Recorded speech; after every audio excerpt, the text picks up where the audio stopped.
Hi, I'm R.A. Salvatore, Bob Salvatore. Been writing fantasy books for 25 years now and going strong, and you're listening to GenreTainment. Hi everyone, welcome to another episode of GenreTainment over here on SciFiPulseRadio.com. We're your hosts, Marx and Julie, and GenreTainment is where we talk about what's happening in the world of film, TV, and web series. We give you interviews with writers, directors, producers, and actors in both independent and not-so-independent creations. And for today's show, we chat with producer Ron Newcomb about his upcoming film, The Rangers, which is currently in the middle of a Kickstarter campaign. Yes, and we also speak to him about his previous film, Rise of the Fellowship, which you can probably guess by the name has something to do with Lord of the Rings. And we also speak about Genre Wars, a film contest which is spun off into an upcoming web series. Okay, now you may have noticed that we've slowed down on our new episodes, and that is because we have been swamped with projects of our own. Oh yeah. Well, besides my upcoming book coming out later this year, Yay! We have been working on a new anthology web series called Whispers from the Shadows. Woohoo! Where we have teamed up with the very popular Lovecraft eZine to adapt some of their best short stories into short films, all wrapped into a Lovecraftian style Twilight Zone type of series. Or Outer Limits, Or whichever one you like best. That's the one. I like them both. I was always partial to Outer Limits, I think. I don't know how many times they blew up the Earth, but you could probably make a drinking game out of it. Now, we're just wrapping up auditions, and we'll start the process of picking the rest of the cast. Mm-hmm. And did we mention that Doug Jones from Hellboy and Pan's Labyrinth and Falling Skies and a whole bunch of other things? Stuff. Anyway, he's one of our stars. Yes, very cool. And he will likely be joined by some other actors whose work you may have seen. Yeah. We'll be announcing that soon.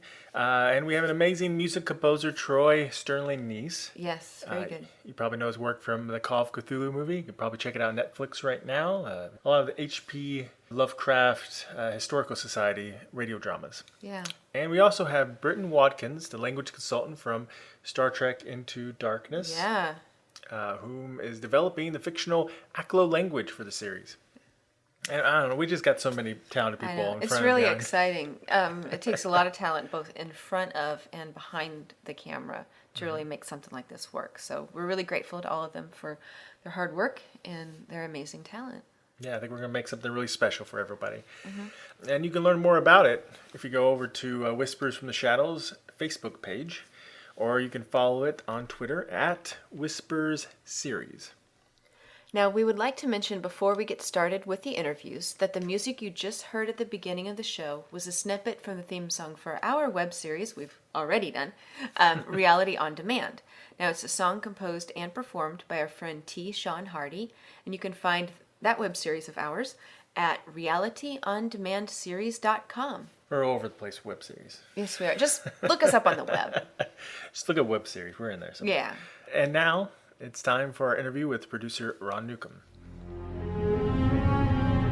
The elves speak of our kingdom as young, and in their timeless eyes, young it may be, but we have bled to keep it our own. On its distant, wild borders, a band of elite warriors stands, protecting the vulnerable against our enemies. They are the Watchers, the Hunters, the Rangers.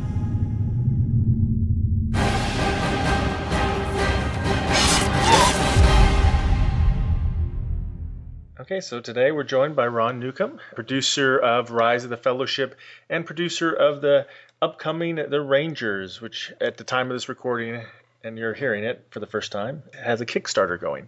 So welcome to the show. Yeah, thanks for having me. Big fan of you guys ever since we met at Gen Con. So I appreciate the opportunity to come on. Yeah, thank you. Thanks. Yeah. So we just get started with The Rangers. What's The Rangers about? Yeah, so really it's kind of the whole epic storytelling fantasy element kind of mashed together. It was when I first saw Strider, sitting at the end of the Prancing Pony, puffing on his pipe, that infamous scene that Peter Jackson gave us and Tolkien had written. And I began to wonder, who is that character? And I grew up in the 80s where we had kind of a renaissance of fantasy films. And so, I had Conan and Krull and Excalibur and all these cool films. And even, in this science fiction vein, Jedi and what they were, at least what I thought they were, and kind of all mashed together, I had started to pull up together this concept, this idea about these epic group of rangers, kind of the Navy SEAL of their land, live out on the periphery. They're the voice of the king. They're much more than just soldiers. They're the judge, jury, executioner at times. They're the police force, the local first line of defense.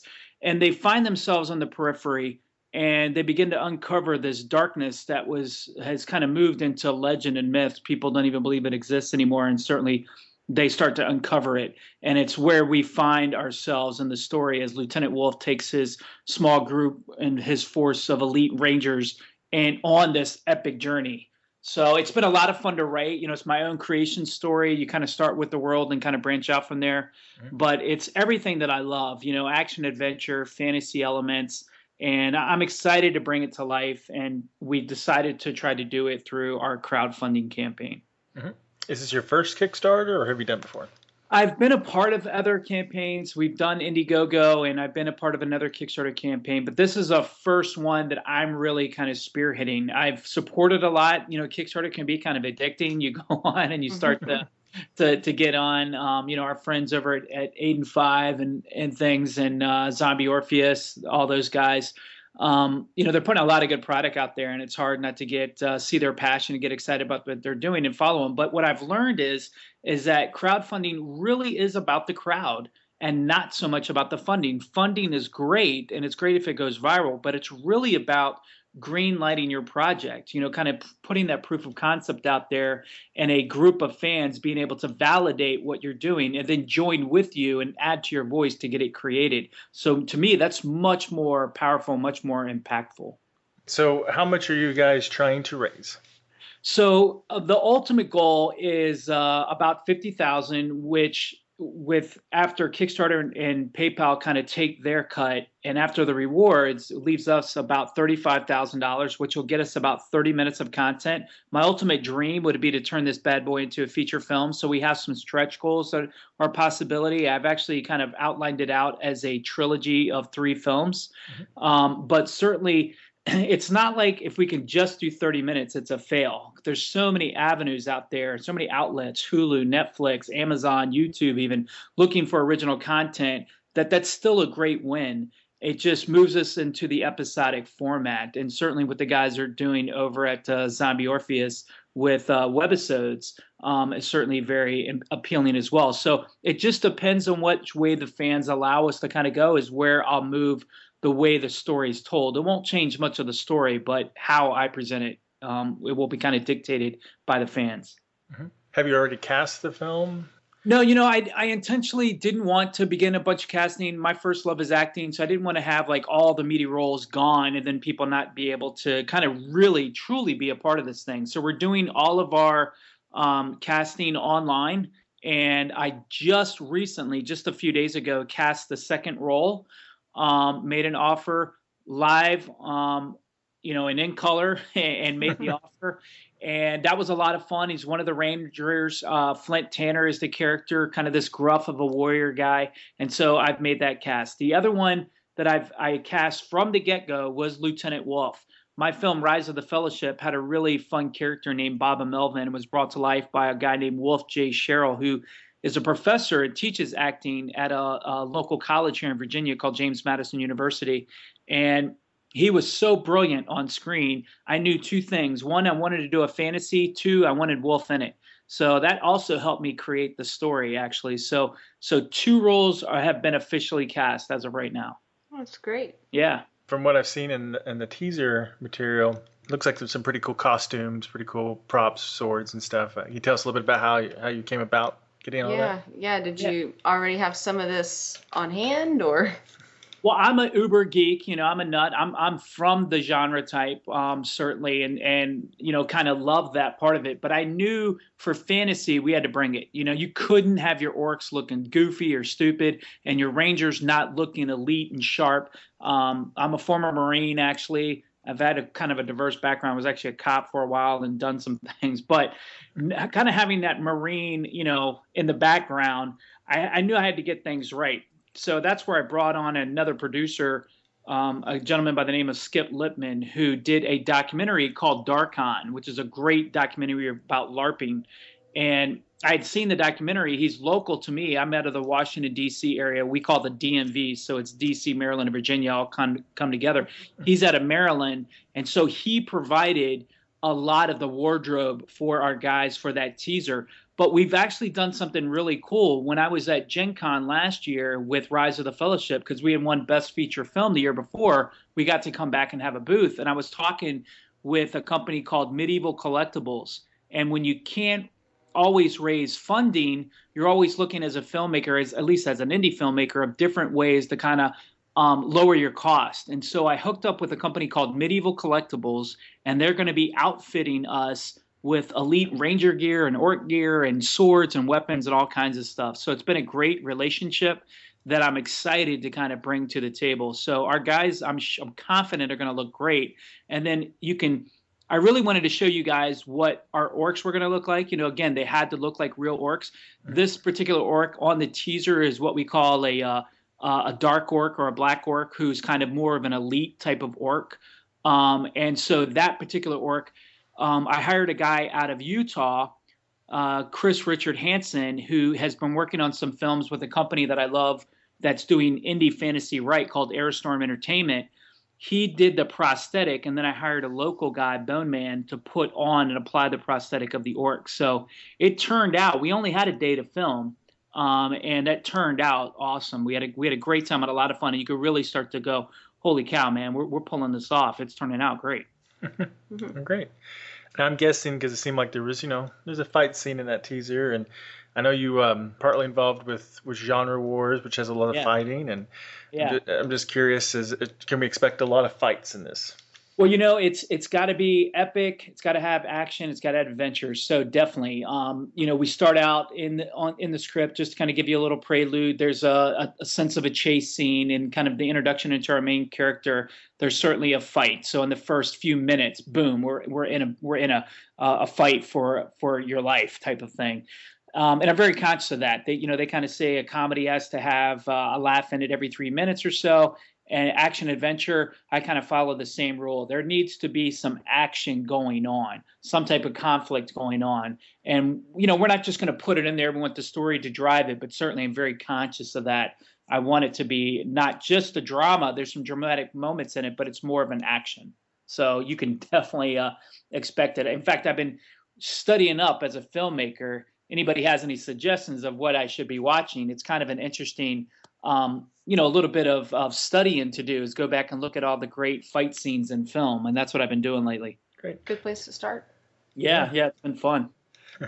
So let's talk a little bit more about your beginnings. What started you down this path? How did you first get in film? You talked a little bit about being a Marine, about being in law enforcement. I mean, how did you find your way to this? Yeah, it's kind of a roundabout way, wasn't it? I started out and understood and realized two things when I was young. When I was playing role-playing games, I was kind of a jock. So, at school, I was a football player to the girls. But secretly, I was going home playing D&D with my buddies. So you were like Clark Kent and Superman. Yeah. That's right. I had two different identities, and I kept them very separate. And I learned the power of story, playing D&D. I think Vin Diesel kind of says the same thing. And so that was where the first idea of story became really powerful. Then I also remember as a young man, when I was real little, as a kid, a film made me actually cry, made me emotional, and I knew the power of film at that point. And so those things, I kind of, you kind of zoom forward, and I got introduced into acting at college, and ultimately went to LA, got an agent, moved to LA as a young man, and tried my hand at acting. And you're just, it's kind of sand to the beach kind of scenario. It was just so many people out there trying to do it. I came back and thought, well, I guess that was my acting, film career, and became a police officer. And it was on the police department that I met another buddy of mine, Jim Clock, who was doing a feature film independently. And I started to help him out. And I realized, holy cow, we can do this. And it was there where I really began to see the true business opportunity, not just doing it for the fun of it, but as a viable business option. He went on to win a couple of awards in a little indie film called My Turn. And so I started to help out with shorts and other features. Started to get, read everything you can, watch all the videos, and I took a course on script writing and things, tried to immerse myself in it. But Rise of the Fellowship, I got to direct another feature film. A husband and wife team asked me to direct. So that was my first prelude into directing a feature. And then I pulled the trigger on my own, Rise of the Fellowship. You become a producer in the independent world by default, but directing is what I've found my new love to be, which has been a lot of fun. Great. I know we've seen Rise of the Fellowship on Netflix. So. Yeah, man. Yeah, thank you. So for Rise of the Fellowship, what prompted you to do that? Because that's sort of Lord of the Rings. I don't want to say parody, but it's definitely nod to Lord of the Rings. Yeah. There's definitely our Lord of the Rings. It's kind of like, our love letter, to Tolkien, if you will, in a way that we got to play in his universe kind of in a modern time. And, when you're doing a film, we had to have a couple qualifiers. We had to be able to do it, affordability and things. And you're trying to attach a talent to the project. And when we couldn't do that, we knew that our customer base really was going to find which game we got attached to the film was going to be of interest to them. So getting the Lord of the Rings online video game attached to the film really opened up a lot of doors. People couldn't believe we got attached to that IP. And it's about 4 kids that go on an epic journey that parallels Lord of the Rings. And it was a lot of fun to do. It was kind of driven out of my own personal passion and desire for Lord of the Rings. I was one of those nuts, right after Lord of the Rings filmed and I saw it, I hopped on a plane and went to New Zealand before all the little tours and stuff were there. And I actually have an Elvis tattoo that I got in New Zealand. And it's a big deal because it's my only tattoo. So oh, that's great. Yeah. It was with some buddies, obviously very sentimental and stuff. And I'm just, like I said, kind of sappy when it comes to fantasy. And so that's really what was born, what was Rise of the Fellowship, was my love and desire for Tolkien, the Lord of the Rings, in a way to kind of recapture that adventure in my own little unique way and mash it up with video gaming, which was a lot of fun to do. And we did. We got distribution, ended up on the shelves of Walmart and Sam's Club. And you can find it if you go to riseofthefellowship.com. You can find it the 1,000,001 ways of all the ways that you would think would be out there. We've been very pleased with our distributor. And then we also have a sales agent. So we've been selling internationally as well, which has been cool to see because you never know what language it's going to end up in. Does it, what language, do they have subtitles or have they dubbed it over? That's a great question because they're still like in the midst of a lot of them. What happens is you kind of lease out the rights to them and they buy that and have the ability to kind of monetize it however they see fit. So for some it's going to be doing it theatrically. Some it's just selling DVDs and all that stuff. So it's really interesting because we don't know all the ways that they're going to monetize it. Some it's going to be straight to just putting it in stores and other ways. So I've seen we have set it up that they can easily dub it. That's part of the international sales requirement is that they can dub it. But I haven't seen it yet fully either dubbed or subtitled. But as soon as I do, I've seen like in Germany and things, they have it translated. I'm trying to get my hands on a copy myself. That would be great. That would be cool. Yeah. So you guys did that. It's been very successful. I'm curious. So you're able to attach that to the video game. How difficult was that to arrange it? Were they pretty welcoming to that idea, or did they resist? I don't know that we could, strike twice doing that again, only because at the time it was a company called Turbine that owned the rights to use the Lord of the Rings in a video game format. And now they've been since bought out by Warner Brothers. And, it's just a sizable conglomerate. Not that it's anti-Warner Brothers, just that you would have to go through so much to get an approval. It would probably be difficult to do, where Turbine was a kind of lean and mean machine. And the guy that I talked to in an email was the guy that could make a decision type of thing. Mm-hmm. And they were great. They were very interested because what we did was, as filmmakers, we gave them a unique way to market their film. It wasn't about us trying to get something. We were trying to provide an opportunity for them as well, and it would be trying to create a win-win situation. So they were immediately really excited about the possibilities, and they pulled out all the stops. They put us, if you're familiar with MMORPG style games, they put us on our own server, and we kind of had Uber powers and could do all kinds of stuff with it. And it was a lot of fun. And I was a fan of Lotro beforehand. Anyways, so I was already playing it. We actually wrote it with that in mind. We looked at some other games, like we went into discussions with Blizzard, so with World of Warcraft. But Turbine was, like I said, lean and mean, so that they were able to turn things around a lot quicker. And that's who we wrote the script for anyways. I'd say they were the perfect ones, Yeah. compared to the others you listed. That seems like it was the primo choice. Yeah, exactly. It really was, because we knew who our fan base was, and Lotro was it. And with that, tapping into that IP, we knew that opened some doors, and it did, in fact. Great.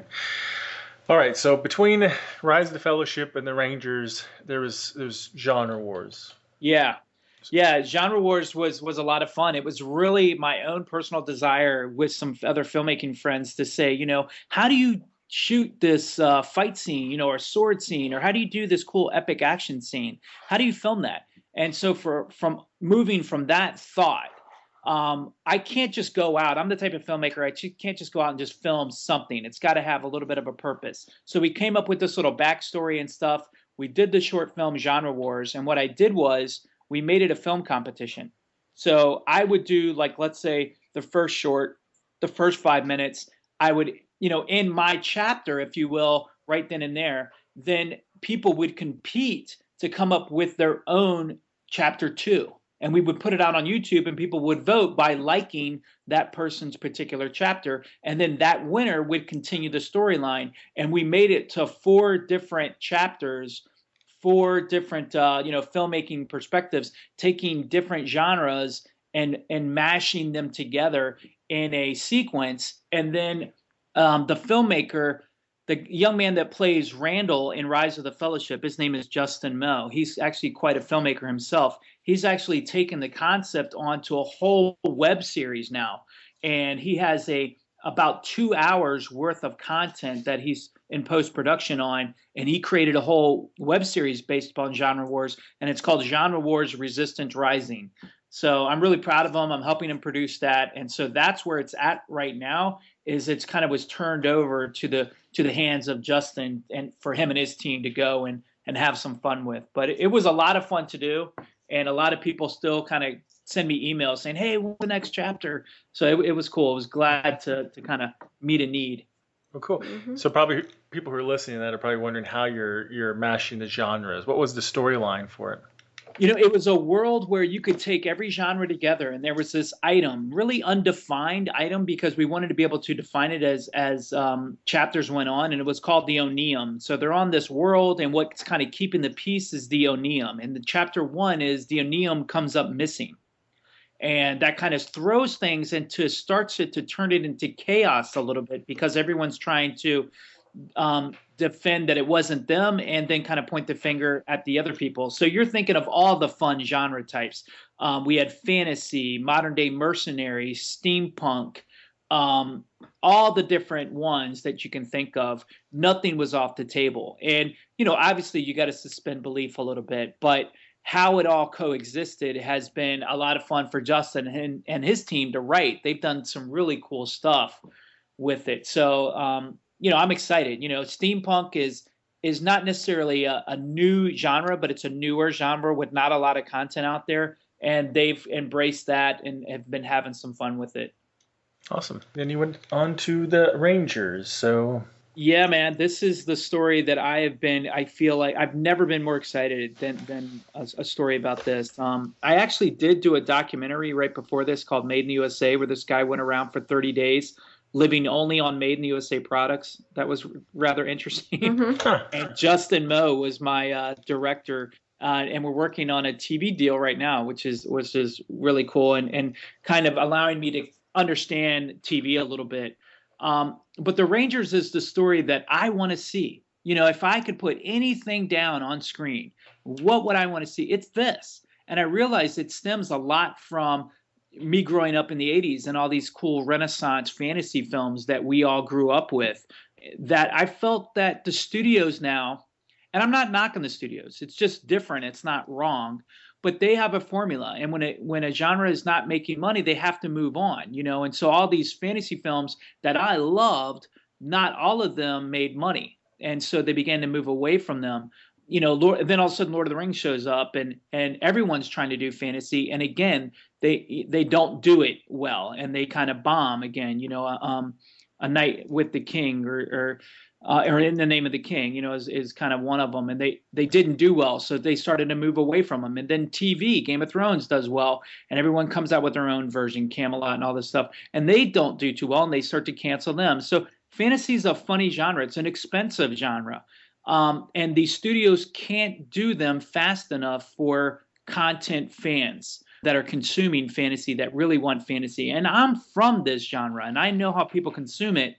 And the other thing that we've done is the whole what's called a transmedia approach. So if you're a filmmaker or a content creator out there, you're listening, transmedia really is all the different ways a fan can consume a story. So it's not just the film. It's maybe a battle in a card game, or the graphic novel, or a video game, or the miniature. And we have all those as an option in our rewards package for our Kickstarter campaign, save the video game. That's the only thing we didn't pull the trigger on yet, because we would need our own Kickstarter campaign just for that. But the Ranger's been a lot of fun. Like I said at the beginning, it's kind of these elite Navy SEAL type guys on the periphery, borderlands. And you could see that little teaser. That's just kind of a little side story between the Dark Orc assassin versus our Lieutenant Wolf character.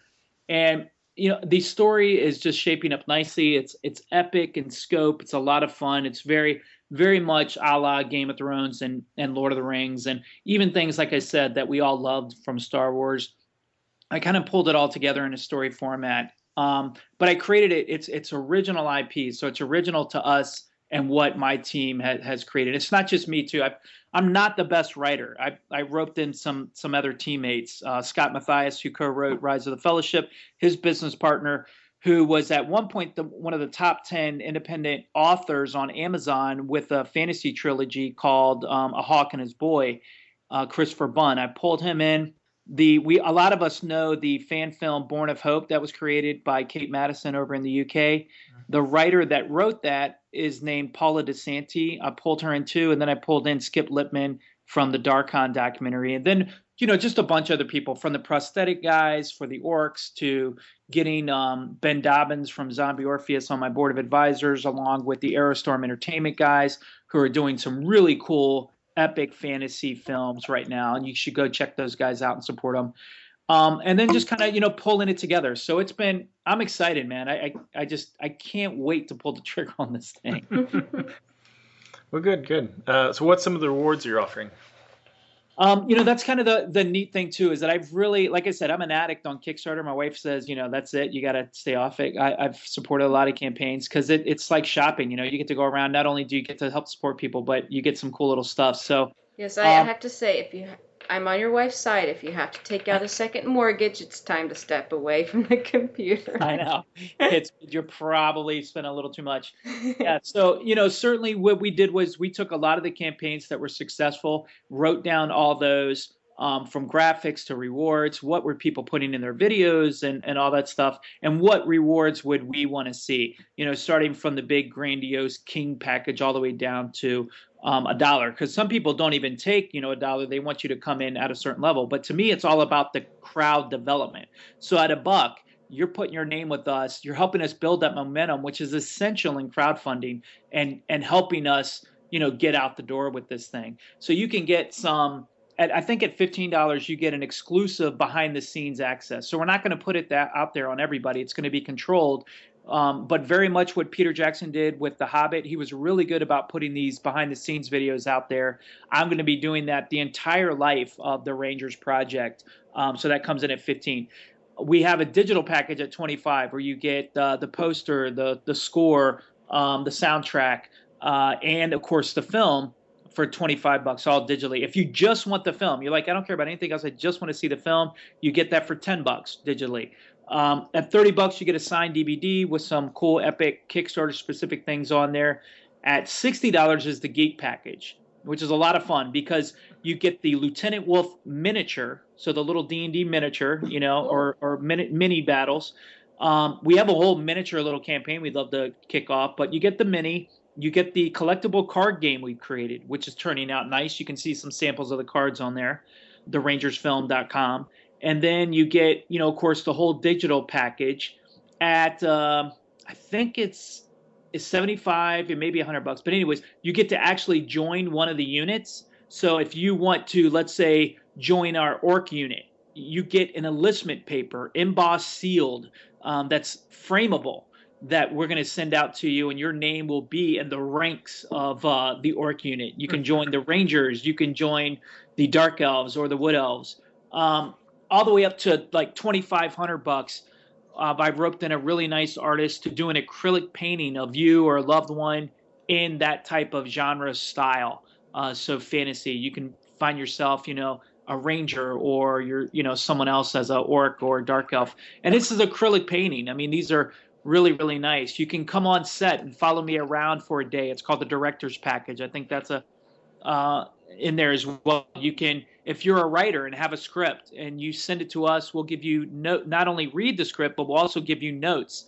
There's opportunities on there to do a Skype call, one-on-one, where we talk about filmmaking, not just our project, but your project. And then, of course, the Uber package, the King package for $10,000, you pretty much get everything. I think there's a couple others in there that I should mention. At $100, the mini, you can get the Lieutenant Wolf miniature painted by Skip. He also does, because he's so into LARPing, live action role play, he's been producing LARP weapons for years, and he's made a Ranger LARP sword at one of the packages. But at $10,000, we're going to fly you in. We'll pay to fly you in. You'll be at the screening, but before the screening, you'll get a private one-on-one session with me and just you and I sitting in a room while I talk about the project and maybe some other producers, and allow you to ask questions about the story, how we did it and all that, as well as going to the fun wrap party, which we're going to have, of course, in costume. So I've really tried to really bring things that I would want. And like I said, it's more about mobilizing the Army than it is about anything else. So hopefully people look at the rewards and get excited about it. So, we have a lot of filmmakers, web series creators who listen to the show. We do? Yeah. There's at least one, maybe two. No, I think there might be three now. Nice.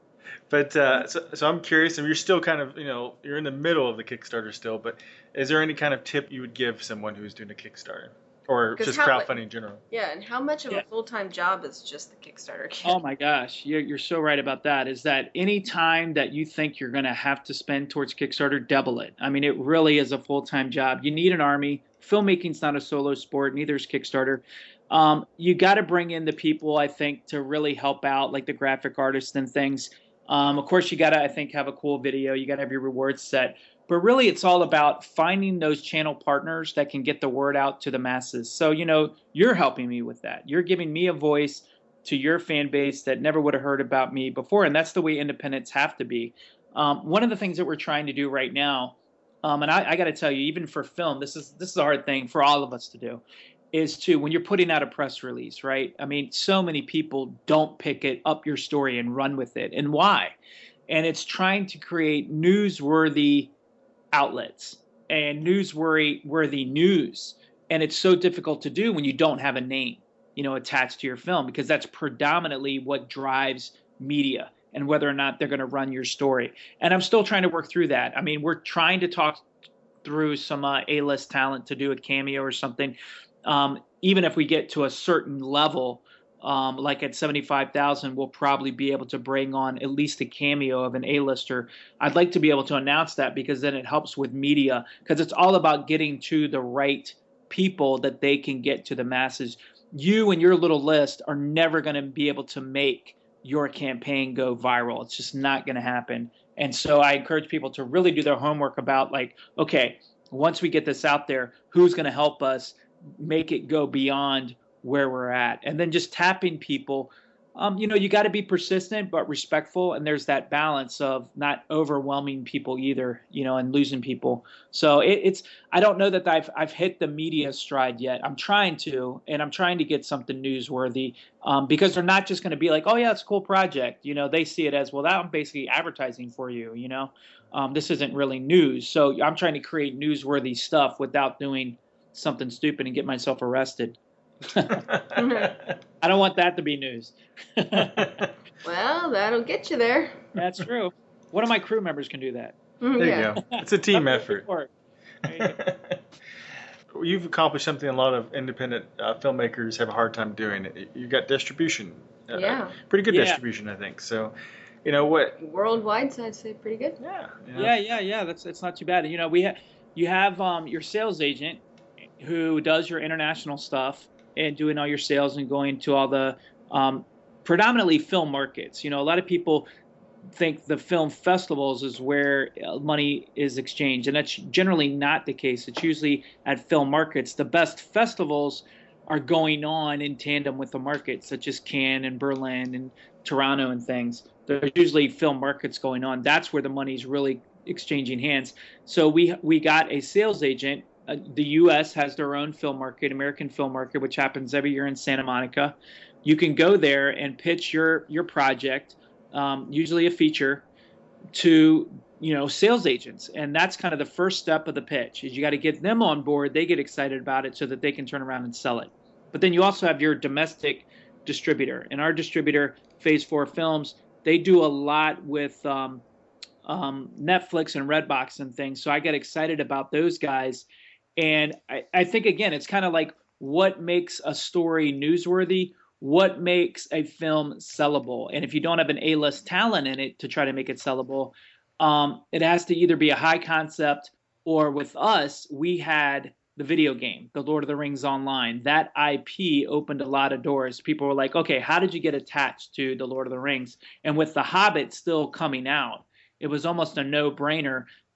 Guess when we launched? We launched in December, right when The Hobbit came out. Mm-hmm. And it was obviously very strategic and intentional, because once people find something and fall in love with a story like that, they want to consume it, and there's never enough stuff out there. So people start looking for periphery things like Rise of the Fellowship, and certainly this is one, and we're proud of that. I don't mind that people first fall in love with Lord of the Rings or The Hobbit and then find us and find it a sweet, family-friendly, epic coming of age story about these 4 teenagers. So I think that was the other kind of trick, is to figure out an angle that our distributor would be able to sell it. And they saw the same things, thank God, and assigned us. And they've been great. It's been a lot of fun. And what's cool about it is, once you get that distributor, well, guess what? I went with the Rangers and showed them the Rangers, and they loved it. And they were talking to us about if we can get it into a feature. They think, they're pretty confident they can sell it. Mm-hmm. And fantasies right now are selling. You put a dragon in something, man, it's sold. So I'd love to bring this to life as a feature. But you're right, man, it's so difficult to get a distributor, isn't it? You send out so many inquiry letters and stuff. I think the advice definitely would be, what angle are you gonna play? Mm-hmm.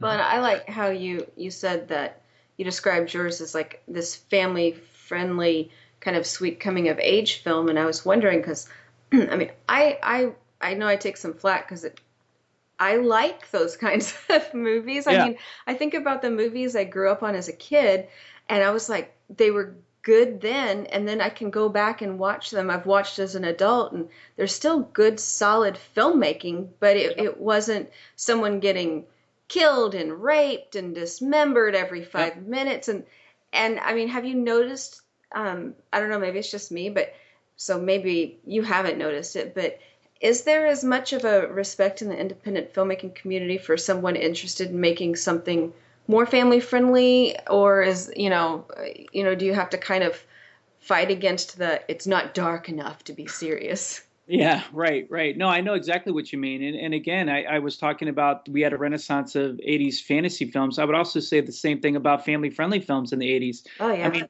we intentionally, as writers and story creators, talked about Goonies and Karate Kid, and where are those films? What Yeah. happened to that type of filmmaking? And you're right, I'm looking forward to watching those with my, I have little girls and stuff. The family friendly market, what's brilliant about it is not only do you get the kids, but you also get the parents. You get a whole family experience, so your sellability is actually really nice. And you're right, independent filmmakers, because they generally can't get a name talent attached to their project, they usually pick a very genre specific film, predominantly horror. There's a lot of horror stuff coming out, but I think you're one of the many, you're sand to the beach type of thing when you're just creating another horror film. Now, granted, there's some people doing great independent horror, but I think that's kind of the expectation, because you don't need a name on there. You can do Paranormal Activity, and they didn't have a name and they had a low budget. And so you're like, oh, okay, that's, as an independent filmmaker, what I'm supposed to do. Well, you're missing out on other opportunities, other genres that people are looking to consume content. I'll tell you another place that we've actually are doing well with Rise of the Fellowship is there's a lot of TV out there internationally. International television is looking for family-friendly content. They can't put all this other stuff out on their airwaves, and they're kind of looking for the indies to kind of fill that gap. So we found a nice little stride with that. PG films, PG-13 films actually, believe it or not, outsell their counterparts in certain genre spaces. So knowing those demographics, that also helped make the decision. But it was also something that I wanted to see, and I wanted to be able to bring my family to type thing too. That's cool. Great. We usually ask if there's a funny story on set. Obviously, the Rangers. Rangers hasn't happened yet. Although he did shoot a little bit of a promo film though, so I did shoot the teaser, and I do have a for crew members out there. We had a shooter. He was a great guy. I've worked with him before on some stuff, and he had just bought a drone, right, with a GoPro camera. Yeah. You actually see the shot in the teaser where we have Lieutenant Wolf running, and it's this real, looks like the shot from the helicopter, what it's supposed to look like. Completely brilliant shot. I love it. And it really raises your production value and stuff. And it turned out great. Well, I wanted another shot of him where we would bring the drone real low over top of this water, and then all of a sudden it rises up, and you can see where I'm going with this. It rises up, and it catches our Lieutenant Wolf, running on the open plains next to this water, and make it look really epic. Well, we had been using the thing all day, and he was getting used to it. And like I said, it was brand new. So he sets off, man, operating this drone, and starts to head towards the water to skim over the water. And it was kind of some ice on the water too. Boom, down goes the drone. It just lost power. Oh. And he had this brand new drone. I felt horrible. The thing just dives into it. Well, guess where he went? He went down in the water and recovered it, and was actually able to dried the drone out, and was able to save it. Thank God, because I would have felt horrible if it just would have been lost. But he actually made a video of it and put it up online to say, hey, this is what you don't do with a drone. So that certainly was one little oops. Funny. Yeah, you're right. It's funny because he got it back. Yeah, right. It could have been, tragic, and I would have been crying having to pay for it. But because, as independents, anything writing a check is just you're trying not to do. You're trying. You might as well write it in blood. Yeah. Yeah, exactly. So yeah, that's a little bit of a funny anecdote that I think filmmakers would at least appreciate. Like, oh boy. Yeah. Yeah. So you won't see that footage except for the behind the scenes. Yeah, if you recovered it, you see it actually go in the water and everything. Yeah, yeah, you do actually. It's pretty funny. Like I said, you can find it on YouTube, and you see it. It starts to take off and then down in the water, and the GoPro's still going, man. It's still recording. It's like fish coming up to it. And it hits the bottom. You see it go all the way to the bottom. Oh, wow. Yep. Well, great. Well, we'll wish you the best of luck with your Kickstarter. Yeah. No, I definitely appreciate it. Like I said originally, it's people like you that are giving indies like me a voice, and we couldn't do it without each other. So I appreciate you guys taking the time to give me the chance to talk about. I know I get uber geeky excited about it, but I am very excited about it. Well, I know I'm really excited I can't wait to see it. See the Rangers. I think it should be a really good film. Yeah. Yeah. So before you leave, go ahead and tell everybody where they can find the Rangers and everything else. Shameless plug time. Pimp all your stuff out. I love it. Thank you. Certainly with the Rangers right now, I just made it easy. You can go to therangersfilm.com, therangersplural.film.com, and that kicks you right over to our Kickstarter. And then that can send you back over to, let's say if you're an actor, you want to audition, therangers.mymiddleearth.com is our actual website. I'll just redirect the domain back to our website once the Kickstarter's done. And then for Rise of the Fellowship, I'd love your support on that. That's one of the things we got to do as independents is support each other. And so riseofthefellowship.com, you can find out all the ways, Amazon, Netflix, we have all of it listed right there where you can find it. And then USA30days.com is my documentary if you want to give that a look. And then don't forget my buddy Justin Moe at Genre Wars Resistance Rising. You can like him on Facebook. He's got a Facebook page for it. And, it's all about sharing the wealth and getting the word out. So you can hashtag us on Twitter at @TheRangersFilm as well. Great. All right. Well, thank you so much for being on the show. And yes, thank you. It was really great. And like I said, we're really looking forward to this. Good luck with the rest of your Kickstarter campaign. Mm-hmm. Yeah, thanks. You guys can be thinking about us, sending us good mojo and vibes because, man, this is so daunting. It's like, as every dollar gives, you get excited. And then when time goes, you're down in the dumps like, oh, gosh, we're not going to make it. So it's a journey. It's like Hank camping out at a casino. Yeah. Yeah, well, they always, if you highs and the lows. Don't get it right away, it always seems like they surge big time near the end. Yeah. So. Yeah, exactly. Our friends that are doing the Dungeons and Dragons documentary that came up to Gen Con, they had a great surge where they ended up making their goal plus some. So, I do look for that type of story and hope for the best. I'm hoping fans are out there wanting fantasy. We'll see. Well, there are. Well, good luck and God bless, and we certainly hope you I'll get keep retweeting it too. Yeah, thank you. It'll make us look bigger. Thanks. All right. Well, thanks a lot. Right. You have a good night. Thank you. Yeah, you too. Thanks so much, guys.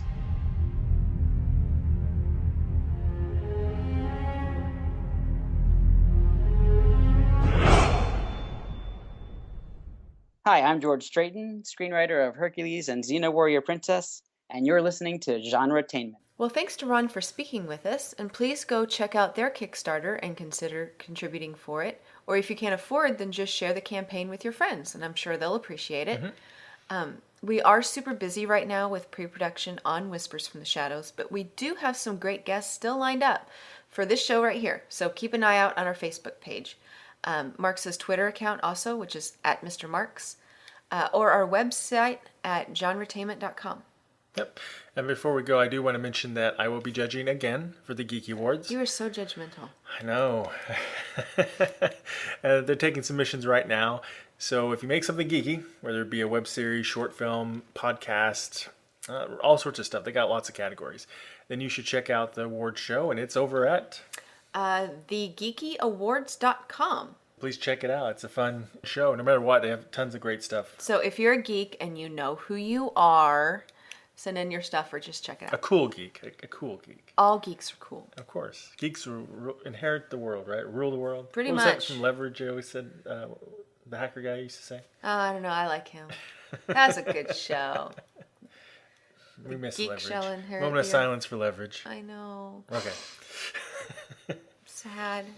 All right, well, that's it for today's GenreTainment. We'll be back soon with all new guests from our favorite films, TV shows, novels, and web series. And you can keep track of us at GenreTainment.com And don't forget, you can also check out the other great shows on the Sci-Fi Pulse radio channel like SFP Now, The Roundtable, and more. GenreTainment is a production of Alien Jungle Bug Productions. Until next time.